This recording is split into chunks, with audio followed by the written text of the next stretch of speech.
principais notícias aqui de Campos do Jordão e do Alto da Serra da Mantiqueira. 8h26, eu recebo aqui nos estúdios da Campos FM Diego Lustre Gonçalves, ele que é mestre em Geografia pela USP, atua na área ambiental desde 2007, tendo sido gestor de unidades de conservação de 2012 a 2023 pela Prefeitura de São Paulo e pela Fundação Florestal, à frente de unidades como o Parque Estadual de Campos do Jordão, do Monumento Natural da Pedra do Baú e áreas de proteção ambiental Bororé Colônia, em Sapucaí Mirim. Teve a oportunidade de participar e coordenar projetos socioambientais e de educação ambiental. Atualmente é professor e pesquisador em Campos do Jordão. Diego, bom dia, seja bem-vindo aqui ao Jornal da Campos FM. Bom dia, Cláudio. Prazer estar aqui presente. Fico muito feliz aí pela oportunidade. Agradecer também ao Paulito, né, que faz assessoria de comunicação do Comitê de Bacias Hidrográficas, para a gente conversar sobre o projeto que a gente está envolvido, né, e meio ambiente e educação ambiental. Perfeito, muito bem. Terminou ali em São Bento do Sapucaí, houve o encerramento dos eventos públicos do projeto Caminho das Águas para a Sustentabilidade. Fala para a gente um pouco aí desse projeto. Claro, sim, o projeto é um projeto que foi aprovado pelo recurso FEHIDRO, que é um recurso estadual, Perfeito. Que é o Fundo Estadual de Recursos Hídricos. Sim. Esses recursos, eles são obtidos, né, a gente vai atrás deles através dos comitês de bacia hidrográfica. Sim. Que passa por eles, né? A gente está no comitê da Serra da Mantiqueira, que tem uma unidade que faz a gestão dos recursos hídricos, Perfeito. Que abrange aqui São Bento, Santo Antônio e Campos do Jordão. Sim. E o projeto foi contemplado para esse comitê para um plano de educação ambiental. Perfeito. Né? Porque a gente não tem um plano para o território, Sim. Não existe um plano municipal nos 3 municípios.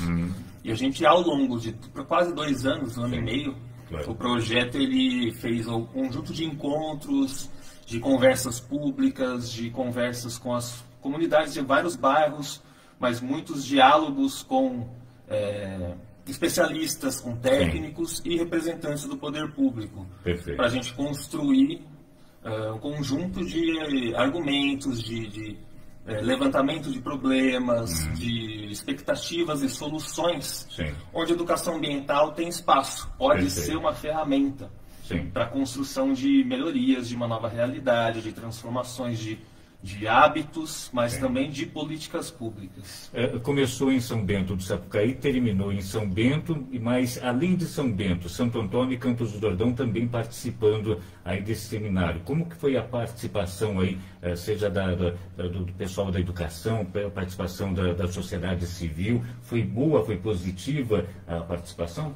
Muito positiva, porque é um tema muito pouco... Claro. Popular, né? Não chama muita atenção. Não é da moda, né? Vamos dizer. Embora o tema ambiental sempre esteja um pouco em pauta. Claro, lógico. Mas o debate não existe muito. Até muitos preconceitos em relação ao tema. Né? Mas a gente teve a oportunidade de ter participações e parcerias tanto com os órgãos públicos. Então as 3 prefeituras se envolveram, inclusive os 3 prefeitos participaram em algum momento dos encontros. Que bom. Que foi ótimo para nós. Né? Excelente. Mas outros secretários, então a gente teve secretários de meio ambiente, a gente conseguiu acesso aos conselhos municipais de meio ambiente, né? Perfeito. São os CONDEMAS, então acho que alguma participação do governo do estado também? O governo do estado, menos. Sim. Embora, assim, no comitê, que é o órgão central desse processo, não é um órgão, né, mas é um ator do território, ele tem assentos para todas as cadeiras do Estado, da Prefeitura e da sociedade civil.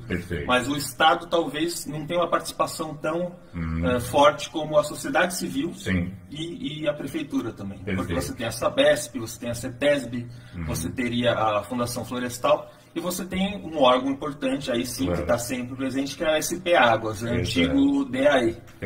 Então o DAE, ou SP Águas, digamos, esteve muito envolvido em todos os processos também. Perfeito. Quando se fala em águas, né, nós tivemos, você evidentemente que é estudioso da área, vai se recordar, nós tivemos alguns anos atrás uma crise hídrica aqui na região do Vale do Paraíba, no estado de São Paulo, sim, bastante forte. Até mesmo em cidades, pelo menos eu tenho informações aqui de Campos do Jordão, não sei se São Bento ou Santo Antônio, mas nós tivemos até nascentes de água que deixaram de existir nessa época, dessa grande seca. Como está a situação hoje?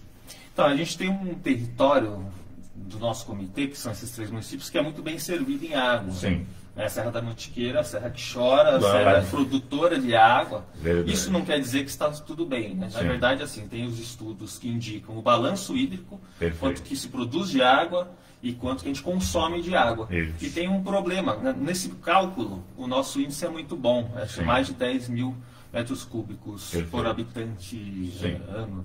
O que acontece? Nesse cálculo não está incluída a população flutuante. O que é a população flutuante? É o turista, né? É o público que vem, fica um período e volta. Não mora, não reside, não está permanente aqui. Sim. Que chega aí se fala até em 5 milhões de pessoas ano. Exatamente. Mas basicamente temporada de inverno. Isso. É nesse momento, nos 3 municípios, a gente ouviu muito isso da população, nas nossas rodas de conversa. Sim. É o momento que falta água. Exatamente. Falta água nos bairros. Perfeito. Né? Primeiro que a rede não atinge todo mundo. Na verdade, atinge uma parcela até comparativamente pequena da população, como um todo nos 3 municípios, desigual. E tem muita área que não tem rede, então você faz a captação direta. E mesmo nesses locais, você também tem a concorrência, que são áreas mais rurais, vamos chamar assim. Você também tem a concorrência de hospedagens, de hotéis. Sim. Então você tem um volume de água muito grande que vai para esse público. Perfeito. E isso compromete muito o planejamento do recurso hídrico, o que fazer, né? Perfeito. Desse seminário, enfim, de todas as conversas, de todas as reuniões, de todos os debates, né?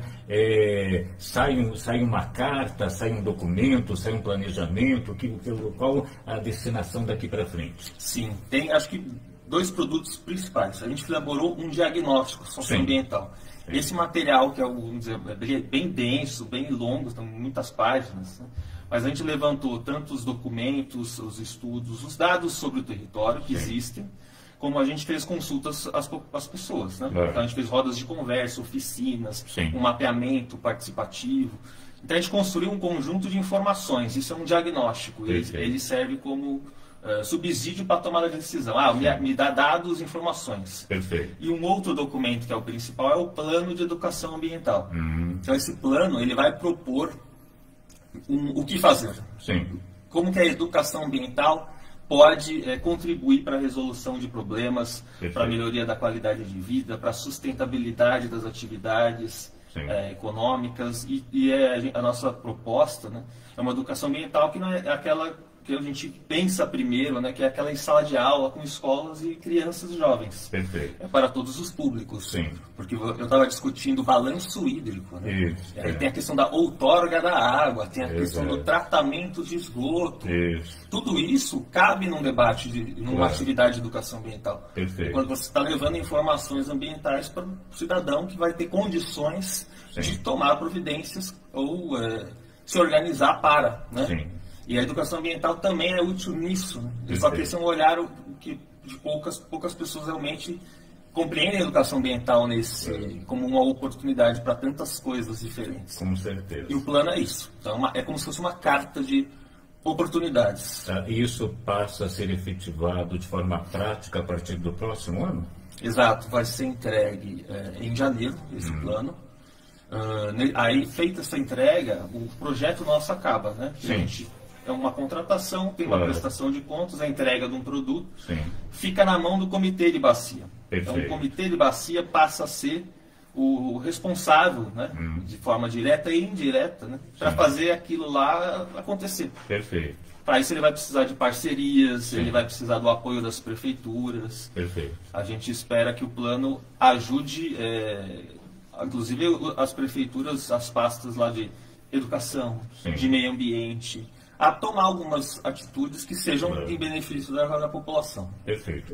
Você disse que é longo, é vasto o estudo, enfim, né, através desse seminário, mas o que você pode nos adiantar da situação hoje, embora você já tenha dito numa pergunta anterior, que é positiva, né? Mas o que deve ser feito para o que é positivo não se tornar negativo e o que está negativo se tornar positivo? Positivo, eu falei em relação ao balanço hídrico, né? Que é o volume de água. Então, isso é um cuidado que a gente precisa ter a hora de falar, porque dá a impressão que estamos surfando. Está tudo maravilhoso. E não é assim, porque, como eu falei, falta água em várias épocas do ano, principalmente em comunidades mais afastadas, você tem falta de água. Então, o problema já está aí, já está instalado. Já existe. Eu acho que um problema, vou citar dois. A questão do esgoto. É o tratamento de esgoto. Perfeito. Então, assim, a população atendida por esgoto no nosso território como um todo é muito pouca. Né? Então, aqui em Campos do Jordão, quase metade da população não tem acesso a essa rede. Campos do Jordão está bem em relação aos outros municípios. Mas não é bem. Né? A área urbana é bem atendida, mas a área rural, que é muito pequena em Campos, mas mesmo a área urbana carece muito dos bairros de serviço. Exatamente. E agora imagina que a gente tem essa situação alastrada em Santo Antônio também e em São Bento, e aí você não tem aquele tratamento local adequado, porque a maioria das vezes você vai ter aquela fossa rudimentar, que é um buraco. Então você vai estar favorecendo a contaminação do lençol freático. O lençol freático se comunica com os rios, e os rios são as captações de água de boa parte da população. Então você imagina os riscos que a gente está. Então assim, saneamento. E um outro aspecto são os danos à vegetação nativa. Né? São os impactos das atividades, que a gente está num processo crescente de adensamento em alguns bairros, a expansão urbana em outros locais, né? Nos 3 municípios. E isso, lógico, cobra um custo. Né? Porque você acaba tendo situações de supressão de vegetação, intervenção nas margens dos rios, intervenção nas nascentes. A mata vai começando a se fragmentar, porque você precisa estar sempre retirando mata, porque nós temos ainda bastante cobertura vegetal. Só que qualquer lote que se compra, que precisa construir, você vai ter que desmatar. Então tem a questão do licenciamento, e isso vai gerando impactos, muitos impactos. Nós vamos picotando a nossa vegetação, fragmentando, né? A gente fala que gerando efeito de borda, dentre outras coisas. Porque você vai perdendo aquela qualidade dos ecossistemas. E isso vai comprometer, no final, dentre tantas coisas, né, a própria água. Porque é a vegetação que garante, né, a perenidade da água, a água estar sempre ali. Quando você vê que muitos bairros acontece isso, começa a se construir, começa a se fazer movimentação de terra, daqui a pouco aquele curso d'água some, aparece um pouquinho no ano, daqui a pouco ele some de vez. Então, a gente tem que abrir o olho para isso. Porque parece que nós vivemos uma área muito bonita e conservada, e paisagens incríveis, e o que garante hoje a principal atividade econômica, que é o turismo, é a nossa característica geográfica de conservação, a nossa mata, a mata de araucária, e toda a paisagem. Se a gente compromete isso, a gente compromete a nossa qualidade de vida, a nossa água e, inclusive, a nossa principal atividade econômica. Você é bastante jovem, né? Mas no passado nós tivemos aqui, seja na questão, falando de Campos do Jordão, seja na questão das invasões nos bairros, enfim, né? Muita gente morando em áreas verdes pela falta de um planejamento ambiental, ou seja também até por aqueles mais abastados que fizeram as suas construções em áreas altas aqui do município de Campos do Jordão, tivemos muitas construções de forma desenfreada, né? Hoje somos áreas de proteção ambiental. Houve uma melhora nessa situação com essa criação da área de proteção ambiental? Sim, eu não conseguiria trazer um dado, né, sobre como essa ocupação foi refreada, mas se a gente pensar que o Campos do Jordão cresceu muito a partir dos anos 70, né, e impulsionado até pelo turismo e tudo. E a APA Campos do Jordão é de 83. De certa forma, sim, porque todo o procedimento de parcelamento do solo passa pelo órgão licenciador estadual, que no caso é a CETESB. Hoje eles têm a licença municipal também para uma série de coisas, mas até então era... E isso tornava o processo um pouco mais difícil. Né? E fazendo regularmente, né? Fazendo da forma legal dentro dos procedimentos. Porque você tem vários critérios, né? Então a APA, ela não tem um plano de manejo, nem a APA Campos, nem a APA Sapucaí Mirim, são as APAs estaduais aqui de nosso território. Isso. Não tem plano de manejo, ou seja, não tem um documento que estabelece algumas restrições claras que facilitem, né, inclusive o licenciamento. Perfeito. Não tem. Mas ela tem uma lei de criação, então ela é muito frágil, porque essa lei de criação, ela traz um negócio que chama zona de vida silvestre. Sim. É a área mais protegida, mais conservada. Que é a área de mata nativa, são as margens dos rios e as nascentes.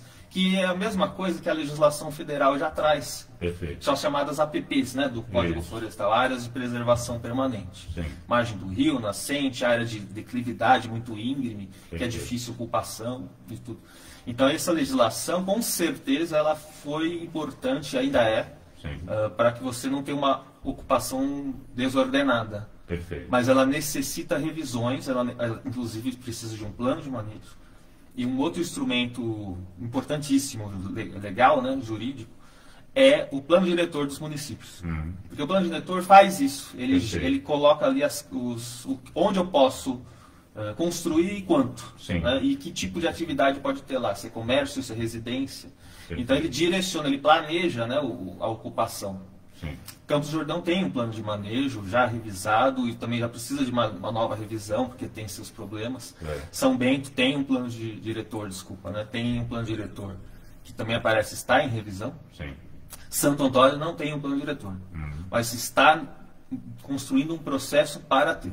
Perfeito. É fundamental, acho que essa é uma legislação fundamental. Além de um plano de manejo das APAs, a gente usa muito o termo técnico, acho que confunde um pouco o ouvinte, mas um plano de manejo seria fundamental, assim como são os planos diretores dos municípios. Perfeito. A gente sabe que toda essa situação parte dos princípios básicos de melhora vem através da educação, não é?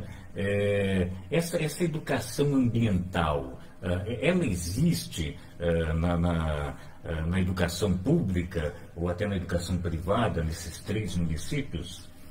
Então, na verdade, existe. Mas de forma tímida? Muito.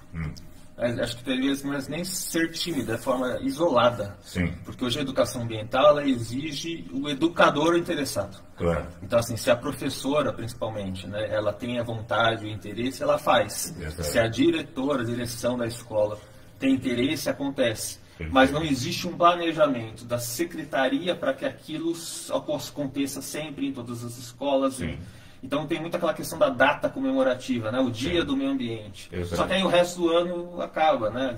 E isso é trabalhoso para o professor. Exato. Porque não pode depender da figura só do professor. Porque às vezes o professor ele tem algum conhecimento no tema, mas não sabe exatamente como trabalhar. Ou ele tem conhecimento no tema, mas ele não e sabe como trabalhar, mas não tem tempo para preparar, para fazer, ou ele vai fazer sozinho. Então, assim, precisa você ter uma estrutura para, né, fazer a educação ambiental. Perfeito. Um planejamento orgânico para toda a rede pública, que envolva também, né, uma parceria com o Estado, com as escolas estaduais, as escolas particulares, e para além da escola, que foi o que eu falei no começo, né? A educação ambiental não é para só o jovem e a criança, é para todos. Sim. É para quem está fazendo loteamento em área produtora de água, por exemplo.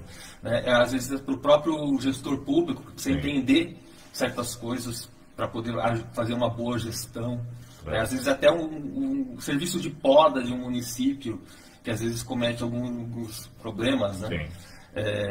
Isso acontece em todos os lugares. Perfeito. Então, todo mundo precisa de educação ambiental, eu preciso, né? Eu fui parte desse processo, porque eu fui um cursista do nosso projeto. Perfeito. Então, o projeto ele fez um curso de formação de educadores ambientais.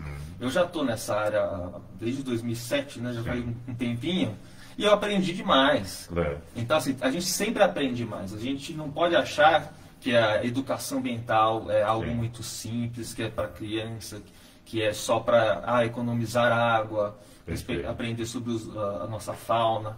A gente precisa entender muito mais, é muito mais profundo. Sim. Então você precisa de tempo, de estrutura. E é legal que tenha planos. Então o plano municipal, por exemplo, de educação ambiental, e Campos tem, precisa ser regulamentado para colocar em prática. E São Bento e Santo Antônio precisam também, né, no momento, ter os seus planos. Sim. O plano é um conjunto de pessoas pensando, um conjunto de pessoas realizando. Perfeito. Com acompanhamento, monitoramento, sabendo onde você quer chegar, o que você quer realizar, quanto custa, quem você vai contratar, né? Então, formou-se educadores ambientais para que depois a gente possa contratar esses serviços. Exatamente. E realizar atividades. Então, acho que é isso que precisa, é um passo a mais que a gente precisa dar, profissional sobre e planejamento para a educação ambiental. Falando ainda da educação ambiental, não é claro que eu te convidei para falar a respeito das águas, mas falamos bastante e que tudo isso engloba, né, a questão ambiental. Hoje em dia, a questão do lixo, né, nos 3 municípios, reciclagem, enfim, como é que você avalia a situação nos 3 municípios atualmente? É diferente nos 3 municípios, né? Campos, cada um tem uma situação, uma estrutura diferente. Sim. Mas nos 3 municípios tem uma evolução. Sim. Então, por exemplo, Campos tem o seu plano de gerenciamento de recursos de resíduos sólidos. Perfeito. Esse plano foi feito através de uma parceria público-privada e executado pela Terra Campos, desde que a Terra Campos assumiu essa gestão, né? Isso. Por exemplo, né, a coleta seletiva, que é o reciclável, né, teve um aumento. Sim. Porque além de colocar as regras do como fazer, os horários, a lixeira, o saco colorido ou identificado, tudo isso junto com a educação ambiental também. Sim. A Terra Campos faz ações de educação ambiental em escolas e até em empresas, né? Sim. Então tem um ganho. Agora foi criada uma nova cooperativa. Esse é um ganho incrível, um ganho social e ambiental, né? Porque você está dando oportunidade ali para a geração de renda, para as pessoas que estão envolvidas, né, com a cooperativa, e para aumento da rede de coleta, né? Exatamente. São Bento está mais ou menos nesse caminho, mas é um pouco mais recente, eu acho que é um pouco mais... Tem que estruturar melhor, né? Está em processo de estruturação do centro de triagem, inclusive para se tornar um centro também de educação ambiental, aparentemente. Sim. E Santo Antônio é um serviço terceirizado, né, a coleta, né? Sim. E tem a rede também tem um grande alcance, mas tem também nos 3 municípios tem muitos problemas na questão, principalmente da triagem do reciclável, né? Que é você parar e fazer a separação, que é a questão que poderia ser feita por uma cooperativa. Sim. Então acho que é chegar nesse ponto de você ter os planos parece que vão ser revisados, tanto de Santo Antônio como de São Bento. Agora me falhou um pouco a memória, acho que sim, estão nos processos, eles estão com um projeto FEIDRO para isso. E aí, feita essa revisão, você ampliar a rede de coleta, ampliar a coleta seletiva, a triagem do reciclável, que é você separar. Você separa em casa, coleta, mas depois você tem que separar novamente, com um rigor ali, para você poder distribuir e vender, né? E ter os cooperados, de preferência. Esse é um caminho importante para o território também, para os 3 municípios. Muito bem. Diego, chegamos ao final aqui da nossa entrevista. Foi um prazer enorme recebê-lo aqui no Jornal da Campus FM. Parabéns pelo trabalho que você desenvolve, parabéns ao trabalho desenvolvido aí pelo Comitê de Bacias Hidrográficas da Serra da Mantiqueira, e temos certeza que com trabalhos como esse desenvolvidos aí pelo comitê e por você, teremos uma melhoria na questão ambiental aí nos 3 municípios. Muito obrigado. Viu? Eu só tenho a agradecer, né, pela participação. Obrigado, Cláudio, a Rádio Campus FM, agradecer o Paulino, que também está aqui, né, o Comitê de Bacias Hidrográficas, pela essa oportunidade do projeto. É um passo além aí para o município, para os 3 municípios em termos de qualidade ambiental, e convido também a população para entender e se aproximar desses planos, né, inclusive da educação ambiental, uma educação ambiental útil para todos nós, né? Espero que tenha sido bacana aí. Com certeza. Tenham gostado do papo e ficar à disposição do que precisar. Com certeza. Obrigado, muito obrigado. Obrigado a você. Agora, 8h50.